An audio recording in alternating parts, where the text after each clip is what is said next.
नमस्कार। परामर्श कार्यक्रम में आपका बहुत बहुत स्वागत, बहुत बहुत अभिनंदन।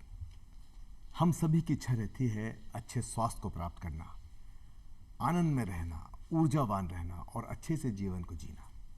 और इसमें योग का बहुत बड़ा योगदान है। योग, प्राणायाम, ध्यान से हम जीवन में नए आयाम स्थापित कर सकते हैं, ऊर्जावान हो सकते हैं, अपने विकारों को दूर कर सकते हैं। और आज हम बातचीत करेंगे योग और स्वास्थ्य के ऊपर। और इस पर बातचीत करने के लिए हमारे स्टूडियो में मौजूद हैं खास मेहमान। आप हैं डॉक्टर शेखर शर्मा जी। आप जाने माने योग गुरु हैं और प्राकृतिक चिकित्सक भी हैं। आपका स्टूडियो में बहुत बहुत स्वागत और अभिनंदन। डॉक्टर साहब, हम सभी की इच्छा रहती है गुड हेल्थ, साउंड हेल्थ, आनंदमय होना, मस्त रहना, है ना, और बहुत ऊर्जा के साथ जीवन को जीना। तो आपके अनुसार अच्छा स्वास्थ्य या गुड हेल्थ को आप कैसे परिभाषित करते हैं?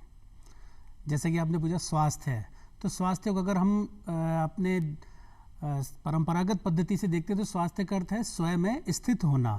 मीन्स जो हमारी स्पीड ऑफ जो थॉट्स है या जो स्ट्रेस है उसको कम करके स्वयं में स्थित होना ही स्वास्थ्य है। अब इसको हम मॉडर्न, एंशिएंट दोनों तरीकों से हम देखेंगे। तो जो हमारे मॉडर्न थ्योरी में WHO के स्वास्थ्य के बारे में क्या कहता है कि health is a state of wellbeing eight physical, mental, social and spiritual levels. मतलब भौतिक रूप से, मानसिक रूप से, सामाजिक रूप से और आध्यात्मिक रूप से। हाँ जी।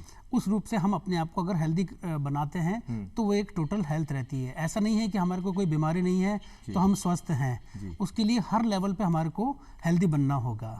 तो हर लेवल की अलग अलग प्रैक्टिसेस हम करते हैं। वही चीज हमारे उपनिषदों में भी कही गई है। तैत्तिरीय उपनिषद में स्वास्थ्य की संपूर्ण व्याख्या की गई है।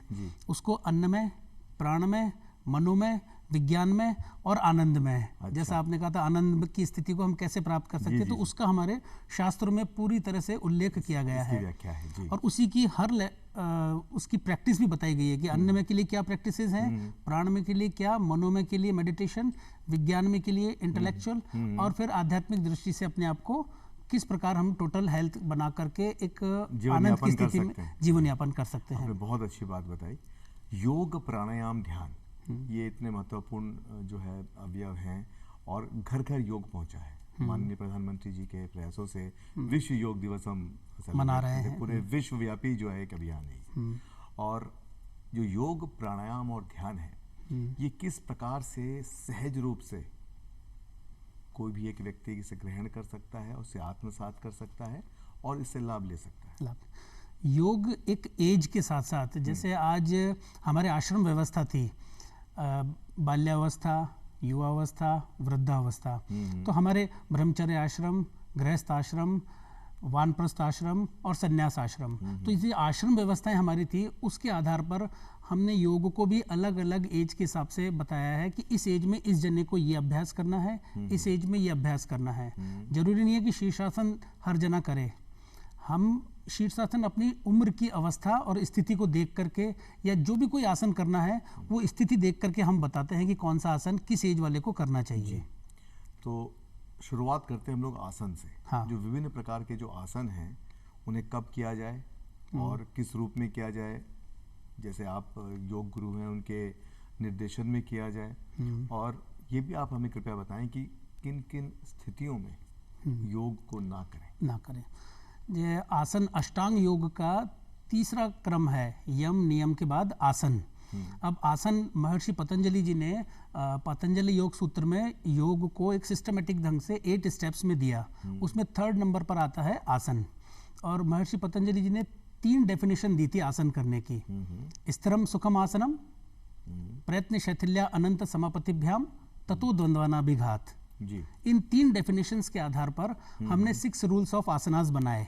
उन 6 रूल्स को हम फॉलो करके अगर प्रैक्टिस करते हैं तो वो प्रैक्टिस हमारी यौगिक प्रैक्टिस होती है।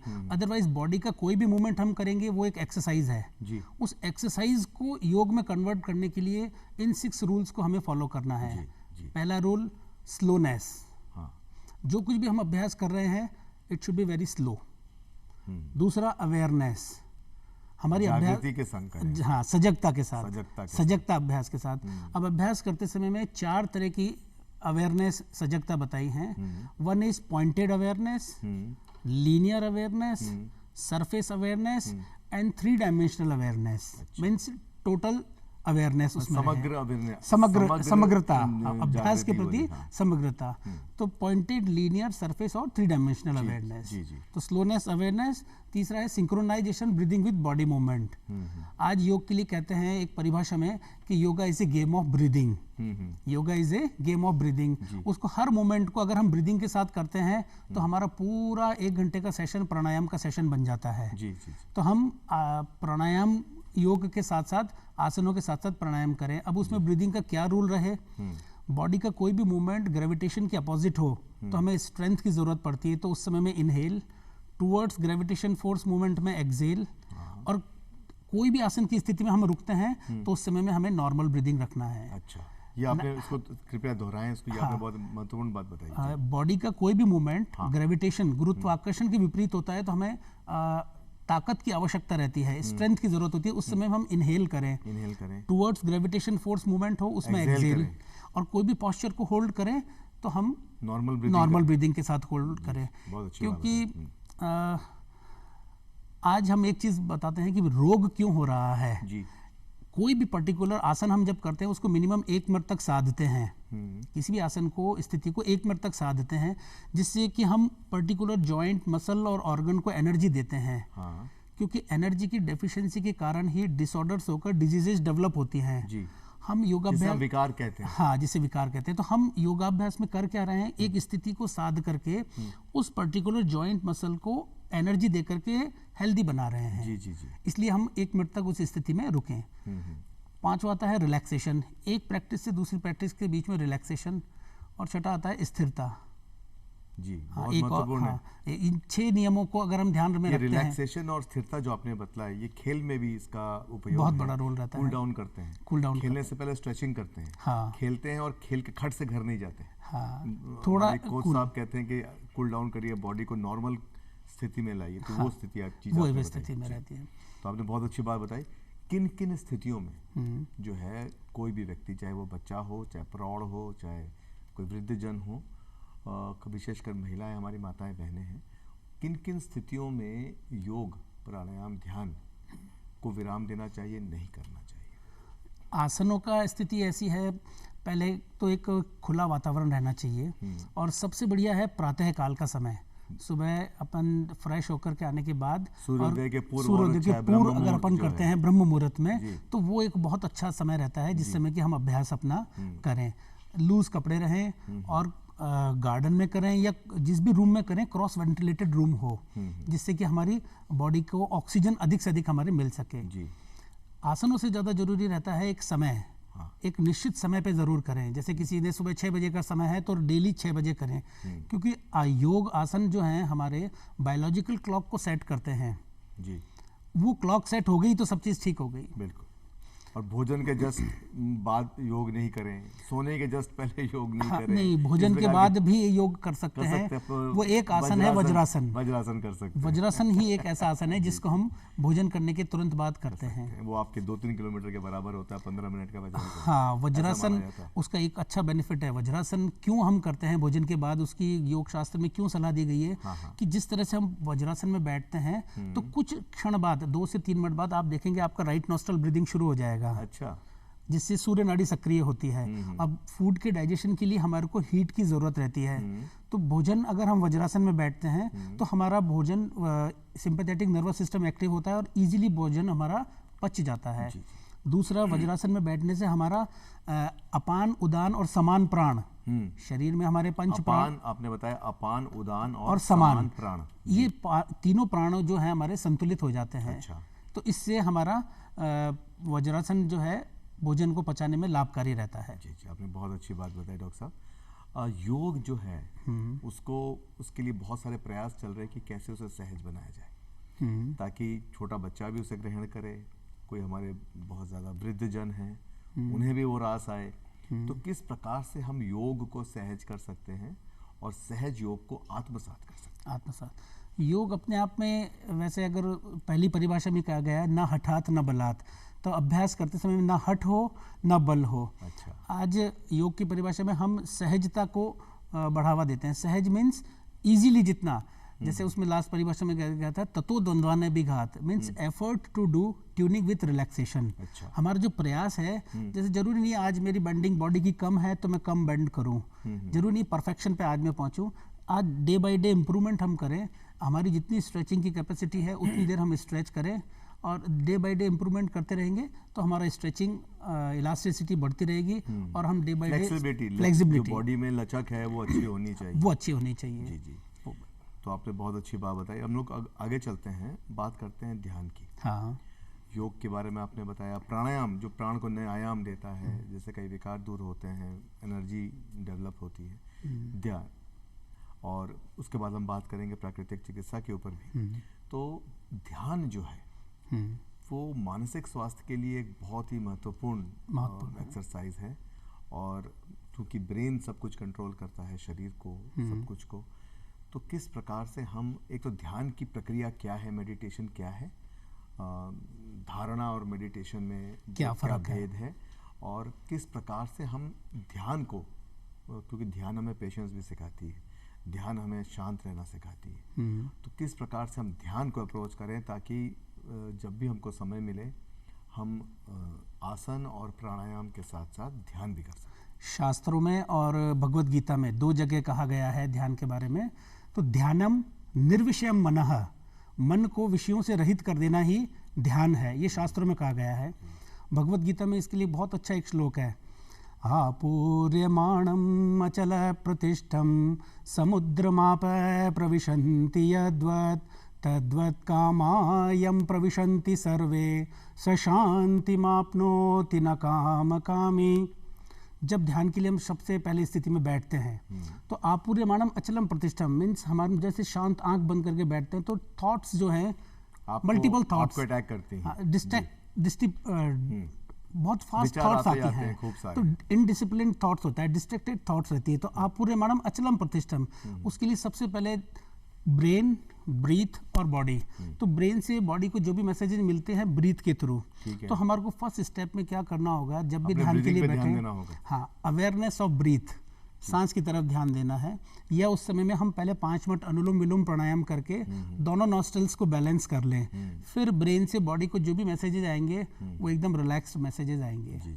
तो फर्स्ट स्टेप में, तो मैं आपसे गुजारिश करूंगा, बीच में रोक रहा हूँ, एक बार अनुलोम विलोम आप थोड़ा करके बता दें। हाँ, अनुलोम विलोम प्राणायाम किसी भी तरह से हाथ की चिन्ह मुद्रा बनाकर राइट नॉस्ट्रल से, राइट थंब से अपने राइट नॉस्ट्रल को बंद किया, जितना भी अपना प्राण है लेफ्ट साइड में उससे एक्सेल किया, लेफ्ट से एक्सेल बहुत स्लो, फिर धीरे धीरे धीरे लेफ्ट से इनहेल, लेफ्ट नॉस्ट्रल को बंद करके राइट से एक्सेल, सांस बाहर, फिर धीरे धीरे राइट से सांस अंदर और लेफ्ट से सांस बाहर। ये कितनी देर तक करना है इसको?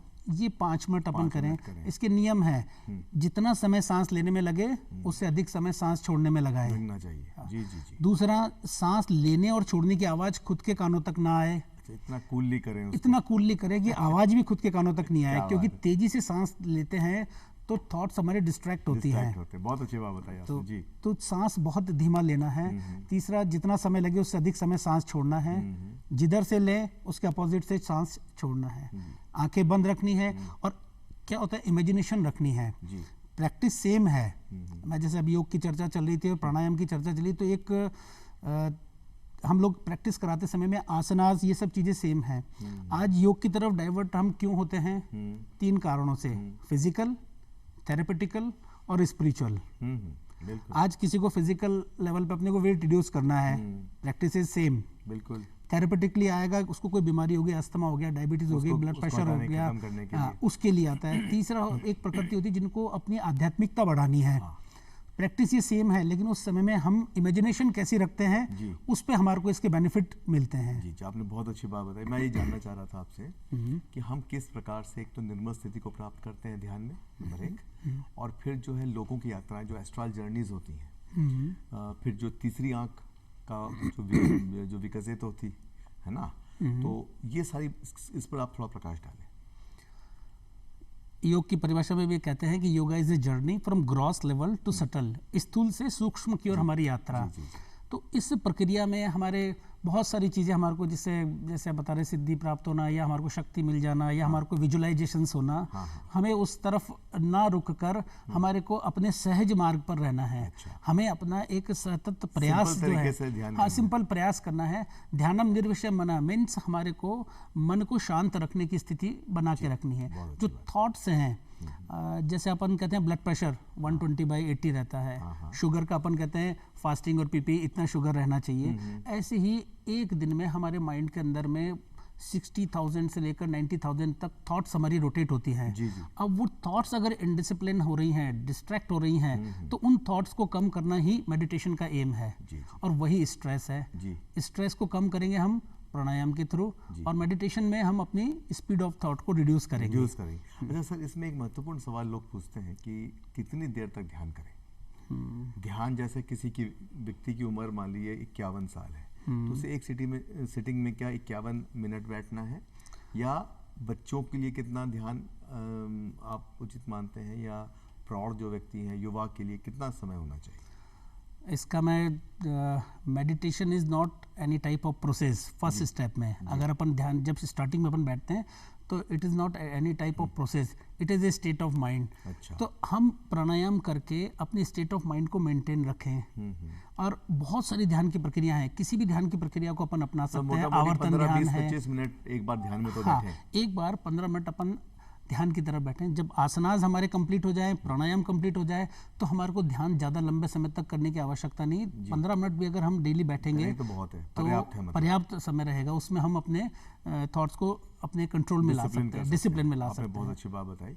और आप प्राकृतिक चिकित्सक भी हैं। मैं ये जानना चाह रहा था कि किस प्रकार से जो है भोजन, जैसे तामसिक भोजन है, राजसिक भोजन है, गरिष्ठ भोजन है, सात्विक भोजन, अलग अलग प्रकार के भोजन होते हैं।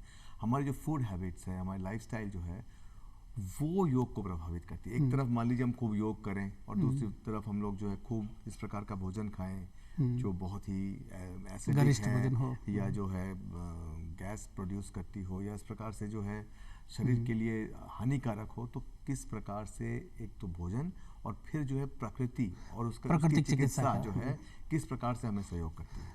योग और प्राकृतिक चिकित्सा दोनों एक दूसरे के पूरक हैं। प्राकृतिक चिकित्सा और योग दोनों में क्या करते हैं हम? क्लिनजिंग, या जिसको आज की तारीख में हम कहते हैं, हम प्राकृतिक चिकित्सा कहते हैं विजातीय द्रव्यों का निष्कासन।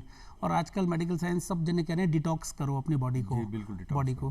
तो बॉडी से डिटॉक्सिफिकेशन के नेचर ने 4 मेजर ट्रैक्स बनाए हैं। Nasal track, skin, stool and urine. इन चारों ट्रैक्स से हम टॉक्सिन्स निकाल के बॉडी को डिटॉक्सिफाई करते हैं। वही योग में भी है। हम शुद्धिकरण की क्रियाएं, कपालभाति, त्राटक, नेति, धोती, नौली और बस्ती, इस तरह से हम योग में भी शुद्धिकरण करते हैं, और प्राकृतिक चिकित्सा से भी शुद्धिकरण करके शरीर को निरोग काया बनाते हैं। अब दोनों का एक आपस का मेल है। आहार का भी इसमें बहुत बड़ा रोल है। अलग अलग प्रकृति के हिसाब से हम आहार करते हैं। बॉडी की जो एनर्जी है, जैसे आज हम कहते हैं इर्रेगुलर फूड हैबिट ही बॉडी में प्रॉब्लम क्रिएट करती है। वो वात इकट्ठा कर देती है। जैसे मान लीजिए आज सुबह अपन ने 8 बजे ब्रेकफास्ट डेली करते हैं, और उसको कभी 9 बजे किया, किसी दिन हमने स्किप कर दिया, या डिनर हमने अवॉइड कर दिया, या हैवी डिनर ले लिया। तो फर्स्ट स्टेप में तो हमें अपने फूड हैबिट को रेगुलर करना है, उसको टाइम टू टाइम करना है, टाइम टू टाइम करें। दूसरा, बॉडी में 70% पानी है। मैं अपने आरोग्य में मैं कई पेशेंट देखता हूं, तो उस समय मैं देखता हूं मैक्सिमम लोगों को पानी की कमी के कारण प्रॉब्लम हो रही है। वो कम पानी पीने कम पानी के कारण होती है। जैसे आज हमारा बॉडी का एसिड लेवल जो है वो बढ़ रहा है, एल्कलाइन लेवल कम हो रहा है। तो बॉडी में 70% पानी है। पानी क्या करता है? फ्लशिंग करता है। पानी फ्लशिंग करता है। अगर पानी की कमी होगी तो वो फ्लैशेस के रूप में, एसिडिटी के रूप में, गैस के रूप में ऊपर की तरफ बढ़ते हैं। तो फर्स्ट स्टेप में तो हमें अपने वाटर लेवल बॉडी का जो है मेंटेन करना है, ताकि पीएच साथ रहे, पीएच वैल्यू जो साथ रहे। वो मतलब एसिडिक की तरफ या एल्कलिनिटी की तरफ नहीं जाए। उसमें हम लोग पेशेंट को देखते हैं, जैसे प्राकृतिक चिकित्सा कहती है कि शरीर जो हमारा 5 तत्वों से बना है, अग्नि, वायु, आकाश, पृथ्वी और जल, इन 5 तत्वों से है। अब पेशेंट की हिस्ट्री लेके देखते हैं कि कौन सा तत्व की कमी है या कौन सा तत्व अधिक हो गया है, उसको बैलेंस करना ही स्वास्थ्य है। बहुत अच्छी बात आपने बताई। योग जो है, योगी जो है, जो योग को प्रैक्टिस करता है, उसके लिए ये भी आवश्यक है कि वो अधिकाधिक प्रकृति से जुड़ा रहे, क्योंकि प्रकृति जो है अपना स्वयं की चिकित्सा स्वयं करती है। अगर आप केवल एसी के कमरे में या घर के अंदर या ऑफिस के अंदर ही बैठे रहते हैं, योग भी करते हैं और आप प्रकृति से नहीं जुड़ते, तो उसका कितना दुष्प्रभाव है और कितना प्राकृतिक रूप से व्यक्ति को जुड़े रहना चाहिए। जैसे आजकल B12, D3 की कमी आजकल पेशेंटों में हम देखते हैं, तो सैशेज़म अगर हम रोज सूर्य नमस्कार का अभ्यास कर लें, जैसे सूर्य नमस्कार का अभ्यास है, या हम डेली सूर्य के साथ अपना संपर्क रखें, सुबह वॉक पे जाएं, अपन सूर्य नमस्कार का अभ्यास करें, तो उन सब चीज़ों से ऑटोमेटिक हमारे को नेचुरली ये सारी चीज़ें मिलती रहेंगी। तो हमारे को ज़रूरत ही नहीं रहेगी कि हमको कुछ दवाइयों के रूप में कुछ इनका सेवन करना पड़े। ये इसमें तो आपने बहुत अच्छी बात बताई। एक महत्वपूर्ण सवाल ये आ रहा है आजकल कि योग का जो बदलता स्वरूप है, कई जगह एरोबिक्स के साथ योग मिक्स्ड है, मतलब योग को बहुत ज़्यादा कैची बनाने के लिए, योग को बहुत ज़्यादा एक्सेप्टेबल करने के लिए, ताकि लोग ग्रहण करें उसे, कुछ जगह पे रस्सी पे एक्सरसाइज चल रही है, ये बहुत योग के साथ कई चीज़ों का मिश्रण जो है दिखाई दे रहा है, वो कितना फायदेमंद है? नहीं, कहा था परिवर्तन जीवन का आवश्यक अंग है। हर समय उम्र के साथ बदलाव आना ज़रूरी है, लेकिन आज योग में जो परिवर्तन दिख रहा है वो मेरे हिसाब से पॉजिटिव नहीं है। क्योंकि आज जो हमारी शरीर की क्षमताएं हैं उसके अनुसार हमें योग करना चाहिए, सहजता सरलता के साथ, ना कि हम उसमें हठात और बल लगा के करें। तो ये एक्सरसाइज के रूप में बहुत प्रचलन में हो गया, लेकिन अगर योग के रूप में हम देखते हैं तो उसमें अपनी सहजता नहीं रहती है जी। तो इस प्रकार की जो मिश्रित या जो हाइब्रिड आपके योग पैकेजेस हैं, आज हम क्यों करते हैं योग, कि हम योग से एनर्जी लेते हैं, है ना, एनर्जी अर्न करते हैं, और इसमें हमारी एनर्जी खत्म होती है। आज जितनों भी जनों को देखिए ये सब प्रैक्टिस करेंगे, उनमें थकान सी रहेगी, और आप फिजिकल लेवल पे ही नहीं है, योग तो अपना मेंटल, सोशल और स्पिरिचुअल हर लेवल पर है। तो स्पिरिचुअल लेवल पे, हर लेवल पे, इमोशनल लेवल पर भी है, इमोशनल लेवल पर भी है, और ब्रीथ का सिंक्रोनाइजेशन है ही नहीं। जी जी बिल्कुल। तो उस रूप में एक्सरसाइज के रूप में बहुत सारा चल रहा है और उसका चलन है, लेकिन हम अगर योग को कर रहे हैं तो हमारे को इन सब जो मैंने 6 रूल्स बताए उन सबको फॉलो करेंगे तो हमारी प्रैक्टिस। 6 रूल्स को एक बार रिकैप करेंगे? Slowness, awareness, synchronisation, breathing with body movement, exhalation should be longer than inhalation, relaxation, एक आसन से दूसरे आसन के बीच में रिलैक्सेशन, और स्थिरता, जो प्रथम परिभाषा में महर्षि पतंजलि जी ने कहा गया है, स्थिरम सुखम आसनम। आज आप और हम बैठे हैं, ये भी एक योग है। जी जी। अपनी स्थिरता को सुखपूर्वक बनाना ही योगाभ्यास है। जी जी जी, आपने बहुत अच्छी बात बताई। अच्छा, बात करते हैं बच्चों की। छोटे बच्चे जो है बहुत अच्छा योग या ध्यान करते हैं, ऐसा कहा जाता है। किस प्रकार छोटे छोटे बच्चों को जो है योग की तरफ आकर्षित कर सकते हैं, और उनसे क्या क्या कराएं योग में? बच्चों में ट्रिमेंडस एनर्जी रहती है, उनकी एनर्जी इतनी अधिक रहती है कि उसको चैनलाइज करना, उनको एनर्जी को डायरेक्शन देना, और एक बार अगर हमारे बच्चों के संस्कार में अगर ये चीज़ आ गई तो बहुत बढ़िया रहता है। बच्चों को सबसे पहले स्टेप में तो हम उनमें क्या होता है, क्रेज़ रहता है कि आप कुछ एक्सरसाइज करो, नई चीज़ सीखने का। तो उसको उन्हें सूर्य नमस्कार एक उनके लिए बेस्ट चीज़ रहती है। तो छोटे बच्चों को सूर्य नमस्कार का अभ्यास हम कराएंगे तो उनकी एनर्जी भी चैनलाइज हो जाएगी और उनकी ग्रोथ भी बहुत अच्छी होगी। और सूर्य नमस्कार का ये नहीं कि क्वांटिटी ऑफ राउंड्स कराएं उनको, हम लोग क्वांटिटी ऑफ राउंड्स नहीं, क्वालिटी ऑफ मूवमेंट्स, मीन्स उनको हम 3 राउंड्स या 5 राउंड्स ही सूर्य नमस्कार के कराएं या 7 राउंड्स कराएं, लेकिन it should be very slow, और ऐसी चीज़ करें जिससे उनको सचमुच लाभ हो। तो आपने बहुत अच्छी बात बताई। साधारण व्यक्ति ये जानना चाहेगा कि, जैसे हमारे दर्शक जानना चाहेंगे कि सर स्वस्थ रहने के लिए आप तो ये बताओ, जो योग है वो हमें कैसे हेल्प कर सकता है मोटा मोटी तौर पे? डेली 24 घंटे के समय में से 1 घंटा, जो टिप्स हैं आपके, वो क्या करें, डूज एंड डोंट्स, ये भी थोड़ा बताएं। ये चीज़ हमको 1 घंटे का समय उसमें दे रहा है। 1 घंटा मिनिमम आप अभ्यास कर लें, जिसमें जो प्रैक्टिसेस होती हैं उसमें थोड़ा वार्म अप भी ज़रूरी है, थोड़ा स्ट्रेचिंग भी ज़रूरी है, थोड़ा ब्रीदिंग का भी ज़रूरी है, और फिर थोड़ा सा मेडिटेशन भी ज़रूरी है, और प्राणायाम भी ज़रूरी है। तो 1 घंटे का एक छोटा सा पैकेज जिसमें अपना ये सारी चीज़ें कवर हों।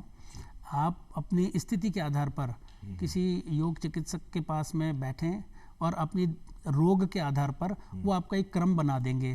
जैसे मान लीजिए आज घुटनों में बहुत ज़्यादा दर्द है, और अगर हम वज्रासन की मैं कहूँ तो नहीं पर्याप्त रहेगा। दिक्कत हो जाएगी, उसे टेंडॉन्स में जो है और हाँ, प्रेशर आ जाएगा। तो हम उसमें कहते हैं रोग, रोगी और रोग की स्थिति, जी इन तीनों को देख करके अभ्यास करते हैं। जी तो कुछ ब्रीदिंग एक्सरसाइजेस, कुछ प्राणायाम और कुछ ध्यान का ऐसा एक क्रम अपन किसी से बनवा लें, उसको फॉलो करें। वो फॉलो करें। आपने बहुत अच्छी बात बताई। इसके साथ साथ ये भी ध्यान दें कि स्वयं के डॉक्टर नहीं बने। हाँ, स्वयं बिना सीखे हुए, बिना जाने हुए योग नहीं करें। जैसे हमारे डॉक्टर साहब हैं, उनके जैसे और कोई योग गुरु हो, उनके निर्देशन में इसको करें।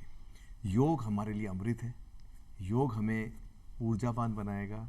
योग हमें अच्छे अच्छे विचार लाने में मदद करेगा।